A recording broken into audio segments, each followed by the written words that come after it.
इन सभी कावड़ियों में से 20 जो कावड़िए भाई है वो ओरिजिनल है, जो 80 है वो डुप्लीकेट है। देखिए ये इतने छोटे छोटे बच्चे इस गाड़ी के अंदर बैठे हुए थे, जिसपे यहाँ पे इन्होंने पत्थर से वो किया है, और आप देख सकते हैं यहाँ पे बच्चों के चोट तक के भी आई है, शीशा अंदर टूटा हुआ है, स्कूल जा रहे थे बच्चे। मतलब आपके सामने यहाँ पुलिस वाले खड़े थे, कोई किसी ने कोई 112 खड़ी थी, 112 यहाँ पे उनको खड़ी है, उनको खड़ी है, उधर भी खड़ी है, अभी भी खड़ी है। देख सकते हैं कि आप 112 गाड़ी सामने खड़ी हुई है। सुदर्शन न्यूज के सामने ये जिहादी नमाज पढ़ रहा है। भाई कवड़ तोड़ दिन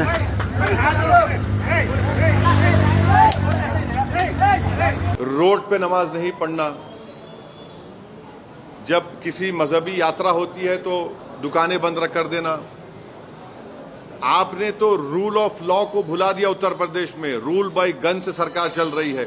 ये तस्वीरें कुछ ऐसी कहानी बता रही हैं जिसे देखकर लोकतंत्र भी सवाल पूछने लगेगा कि साहब मेरे लिए कौन सा नियम लागू होगा। जब नमाज ईद का त्योहार आता है तो हम नमाज भी कराते हैं। कावड़ करोड़ों की संख्या में लोग लेके आते हैं, तो मेरी अपनी सोच है, उसका कोई वैकल्पिक मार्ग है नहीं। 1 करोड़ आदमी या 4 करोड़ आदमी वो ऊपर तो आएंगे नहीं। ये दारू पी रखे ऐसे बोले ने, और ये पुलिस वाला भाग रहा, इसने मेरी कावड़ खंडित करी, ये देख लो। दोस्तों, आज की रिपोर्ट कावड़ यात्रा पर। क्या ये आस्था की राह है या अराजकता की चुनौती? जी हाँ, श्रावण का महीना आते ही उत्तर भारत की सड़कों पर भगवा रंग दिखाई देने लगता है। लाखों श्रद्धालु हरिद्वार, गंगोत्री, गोमुख और दूसरे तीर्थों से गंगा जल लेकर अपने अपने शिवालयों की ओर पैदल निकलते हैं। सदियों पुरानी ये कावड़ यात्रा भगवान शिव के प्रति श्रद्धा, तप, संयम और सेवा का प्रतीक मानी जाती रही है और है। लोकम पिछले कुछ वर्षों से इस यात्रा की तस्वीर लगातार बदलती हुई दिखाई दे रही है।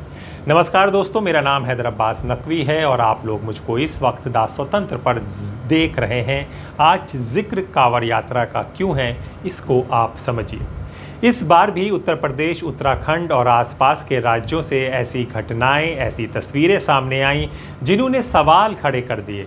कहीं सड़क पर हिंसा हुई, कहीं वाहनों में तोड़फोड़, कहीं पुलिस कर्मियों के साथ मारपीट और कहीं आम नागरिकों के साथ बदसलूकी के आरोप लगे। सोशल मीडिया पर वायरल वीडियो ने इस बहस को और तेज कर दिया कि क्या कुछ असामाजिक तत्व आस्था के इस पर्व की छवि को नुकसान पहुंचा रहे हैं।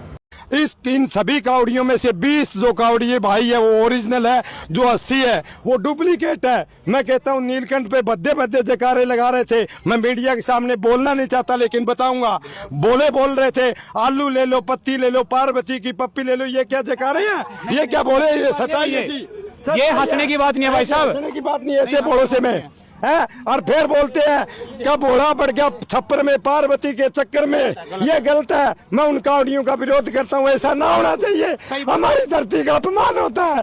आप पाप फैला रहे हो, आप कावड़ के नाम में भ्रष्ट फैला रहे हो। सच्चाई है, सच्चाई। मैं सच्चाई से बोल रहा हूँ। आइए तस्वीरों से समझते हैं, देखते हैं कि एक आस्था का पर्व को क्या बना दिया है। क्या ये बिना सरकार के समर्थन के हो सकता है? आप लोग कमेंट बॉक्स में लिख कर बताएं। मेरठ में 2 पुलिसकर्मियों के साथ मारपीट, उनके कपड़े फाड़ने की घटना चर्चा में रही। शुरुआती जानकारी के अनुसार सड़क दुर्घटना की सूचना पर पहुंचे पुलिसकर्मियों को भीड़ ने घेर लिया। इस भीड़ को आप देख सकते हैं कि ये कौन लोग हैं।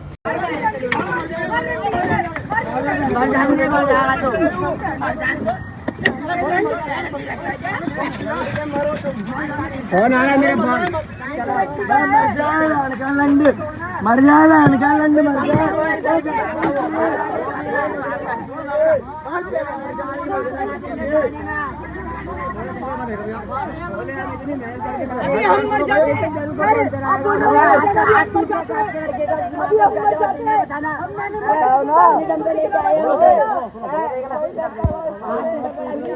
अगर तुम्हारा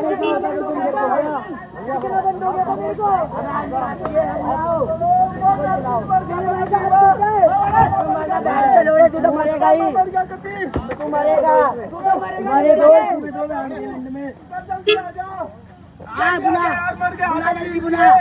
जल्दी आ जाओ बेटा, लड़के 30 मिनट आपको ले बेटा, यहाँ आ जाओ।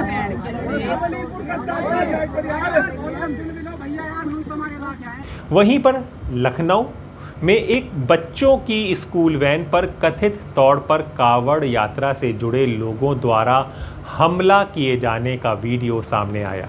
देखिए, ये इतने छोटे छोटे बच्चे इस गाड़ी के अंदर बैठे हुए थे, जिसपे यहाँ पे इन्होंने पत्थर से वो किया है, और आप देख सकते हैं यहाँ पे बच्चों के चोट तक के भी आई है। शीशा अंदर टूटा हुआ है, स्कूल जा रहे थे बच्चे, हल्का सा गाड़ी से उनका वो चोट भी लगा।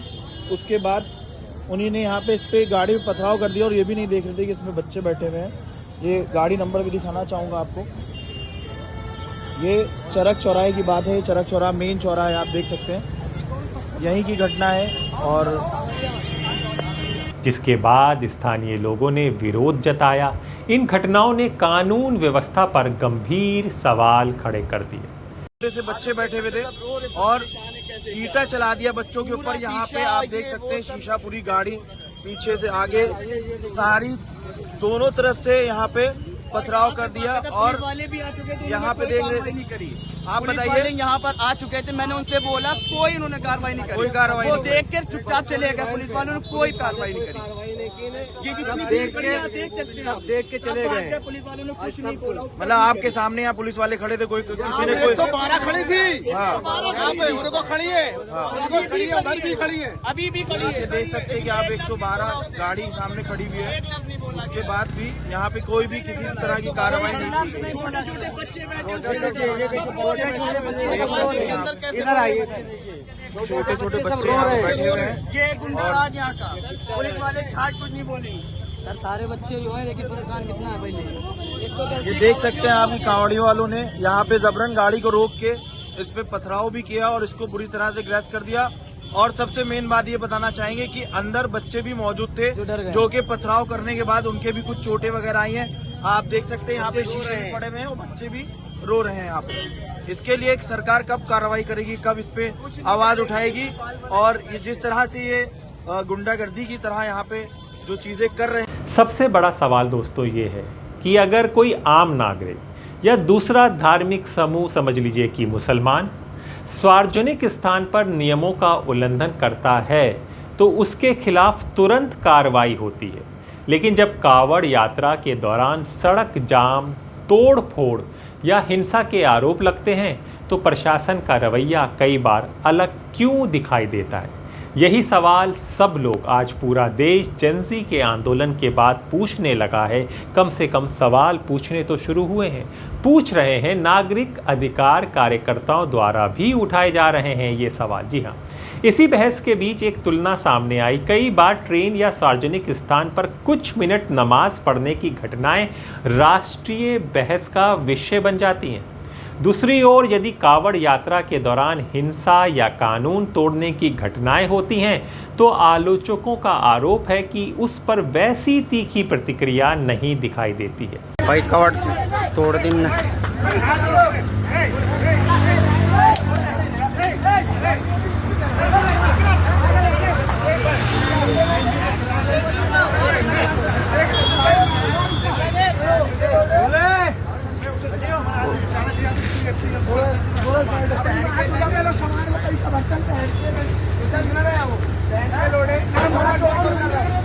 भाई कावड़ तोड़ दिन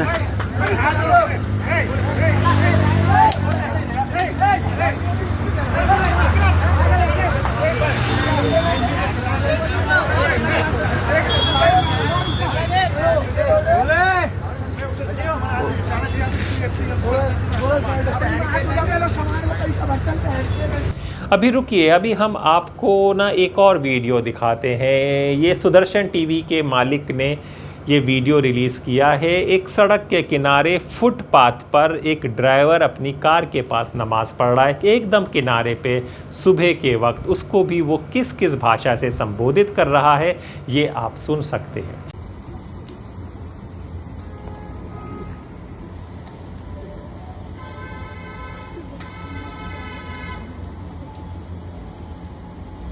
आप देख सकते हैं सुदर्शन न्यूज़ के सामने ये जिहादी नमाज पढ़ रहा है। मतलब कि मस्जिद और इनके जो अवैध कब्जा किए हुए बहुत सारी ज़मीनें हैं उस पे ये नमाज नहीं पढ़ सकते। इनको सुदर्शन न्यूज़ के सामने ही नमाज पढ़नी है। आप देख सकते हैं सुदर्शन न्यूज़ ये सामने है और ये जिहादी यहाँ पर नमाज पढ़ रहा है, जबकि यहाँ पर नमाज पढ़ने का कोई तुक नहीं है। लेकिन जब दूसरी तरफ ऐसे हुड़दंग होते हैं तो सब लोग खामोश हो जाते हैं। इसीलिए समर्थकों का कहना है कि दोनों परिस्थितियों की कानूनी और सामाजिक पृष्ठभूमि अलग हो सकती है, इसलिए उनकी तुलना सावधानी से की जानी चाहिए। भाई कवड़ तोड़ दिन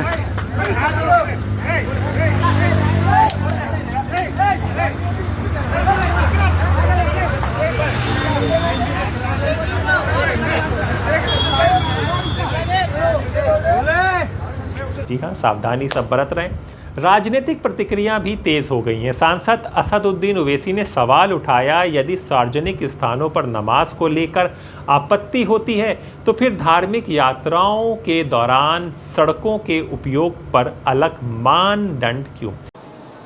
क्या आप देख लीजिए कि रोड पे नमाज नहीं पढ़ना, जब किसी मजहबी यात्रा होती है तो दुकानें बंद कर देना। आपने तो रूल ऑफ लॉ को भुला दिया। उत्तर प्रदेश में रूल बाय गन से सरकार चल रही है, तो अब रूल बाय गन से चल रही है तो फिर इसमें क्या हो रहा है बताइए।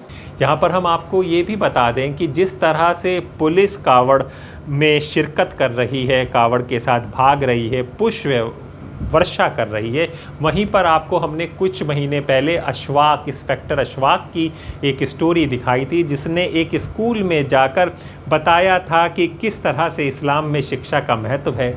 उनको लाइन हाजिर कर लिया गया था। दूसरा, एक पुलिस कर्मचारी ने मुहर्रम में पट खेला था, वो किया था, तो उनके साथ भी क्या प्रशासन और पुलिस का व्यवहार रहा था। लेकिन यहाँ पर सारी स्थितियाँ बदल गई हैं। ये तस्वीरें कुछ ऐसी कहानी बता रही है जिसे देखकर लोकतंत्र भी सवाल पूछने लगेगा कि साहब मेरे लिए कौन सा नियम लागू होगा। मुहर्रम के दौरान वर्दी में तलवार लहराने के मामले में एक मुस्लिम दरोगा पर कार्रवाई हुई, उन्हें लाइन हाजिर कर दिया गया। आरोप था कि वर्दी में रहते हुए दरोगा जी ने धार्मिक प्रदर्शन में हिस्सा क्यों लिया। बिल्कुल, अगर नियम है तो नियम सबके लिए एक होना चाहिए। लेकिन अब दूसरी तस्वीर भी देखिए, वर्दी पहने प्रेम मिश्रा कावड़ लेकर डाक बम बने दौड़ रहे हैं। अब यहाँ सवाल उठता है कि अगर वर्दी में धार्मिक गतिविधि नियमों के खिलाफ है तो नियम यहाँ भी उतना ही मजबूती से लागू होगा या फिर कावड़ देखते ही नियम छुट्टी पर चला जाएगा। एक तरफ तलवार दिखी तो लाइन हाजिर और दूसरी तरफ कावड़ दिखी तो सम्मान।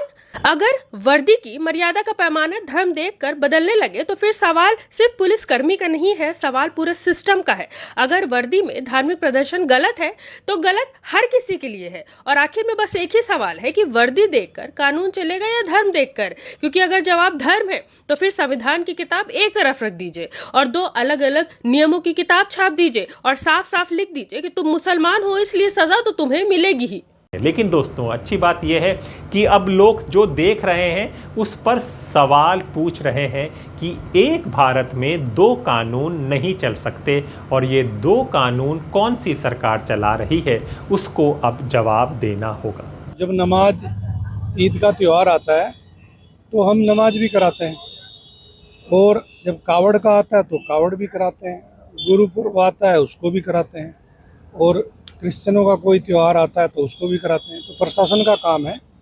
त्यौहार को सकुशल संपन्न कराना। रही बात उसकी रोड पे कावड़ की, तो उसके साथ साथ वैकल्पिक मार्ग दिया गया है।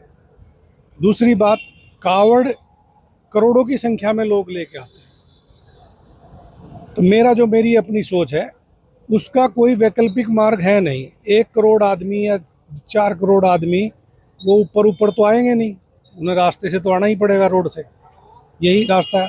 और जो नमाज की बात है तो हम नमाज भी पढ़वाते हैं और इसी तरह खड़े होकर रोड पर खड़े हो पढ़ाते हैं। नमाज के लिए विकल्प है, जब मस्जिदें हैं, मस्जिदों में खाली जगह है, सभी मस्जिदों में नमाज हो जाती है और वहाँ फिर भी खाली रहती हैं, तो पर्याप्त मस्जिदें हैं। और कावड़ के लिए रास्ता और कोई है नहीं, और इतना लंबा कोई गोमुख से आता है, कोई जो हरिद्वार से आते हैं पूरे उसमें, तो और कोई कावड़ का कोई विकल्प ही नहीं है।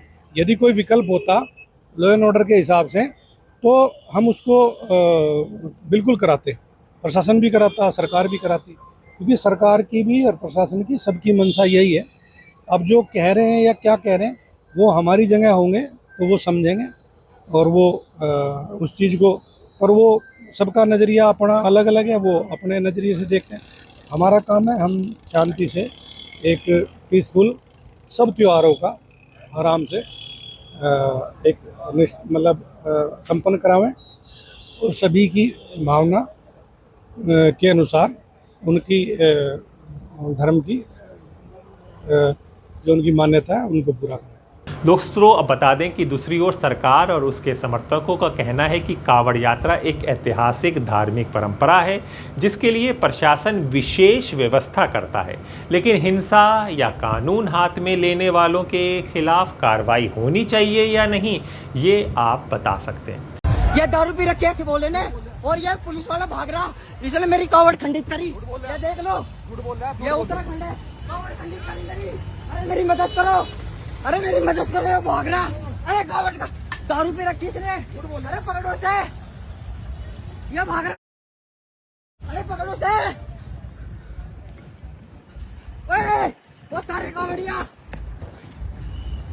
कहाँ भागेगा, कहाँ भागेगा, ये भाग रहा। इस पूरे विवाद में मीडिया की भूमिका भी सवालों के घेरे में रही है। आपको पता है कि मीडिया किस तरह से व्यवहार करता है, किस तरह से डिबेट करता है जब को उसके नज़र में, उसके कैमरे में मुसलमान या दूसरे धर्म का आदमी आ जाता है। और अभी ये सब जो हुड़दंग मचा रहे हैं, ये सब जो घटनाएं आ रही हैं, इस पे कोई चर्चा नहीं हो रही है। ऐसे में एक्सपर्ट कह रहे हैं मुख्यधारा का एक हिस्सा कुछ घटनाओं को प्रमुखता देता है जबकि दूसरी घटनाओं को उतनी जगह नहीं मिलती। वहीं मीडिया संस्थान का कहना है कि उनकी प्राथमिकता समाचार के महत्व और उपलब्ध तथ्यों के आधार पर तय होती है। जी हाँ, सबसे अहम सवाल पुलिस की भूमिका को लेकर भी उठ रहे हैं। क्या पुलिस हर नागरिक के साथ समान व्यवहार कर रही है? क्या कानून लागू करने में किसी तरह का राजनीतिक या धार्मिक दबाव दिखाई देता है? इन सवालों के जवाब केवल आरोपों से नहीं बल्कि निष्पक्ष जांच, एफआईआर, गिरफ्तारी और न्यायिक प्रक्रिया से मिलेंगे। ये भी सच है कि लाखों श्रद्धालु हर साल शांतिपूर्वक कांवड़ यात्रा पूरी करते हैं और किसी विवाद का हिस्सा नहीं बनते। इसलिए कुछ घटनाओं के आधार पर पूरे समुदाय या सभी कांवड़ियों पर आरोप नहीं लगाया जा रहा, लेकिन जो हो रहा है वो डराता है। लेकिन ये भी उतना ही सच है कि यदि कुछ लोग आस्था के नाम पर हिंसा, तोड़फोड़ या कानून हाथ में लेते हैं तो उनके खिलाफ सख्त कार्रवाई होनी चाहिए। धर्म का उद्देश्य अनुशासन, करुणा, आत्मसंयम सिखाना है। यदि किसी भी धार्मिक आयोजन में हिंसा, भय और अराजकता किसी देने लगे तो सबसे पहले उसी धर्म के अनुयायियों और समाज को आत्ममंथन करना होगा।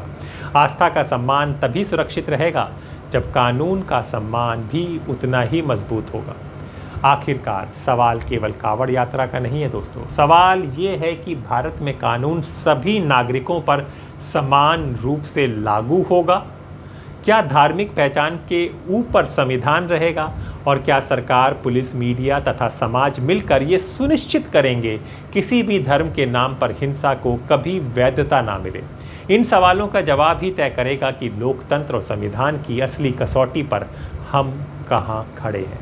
आपकी क्या राय है हमें कमेंट बॉक्स में लिख सकते हैं। अपने दोस्त हैदर अब्बास नकवी को इजाज़त दें। दा स्वतंत्र।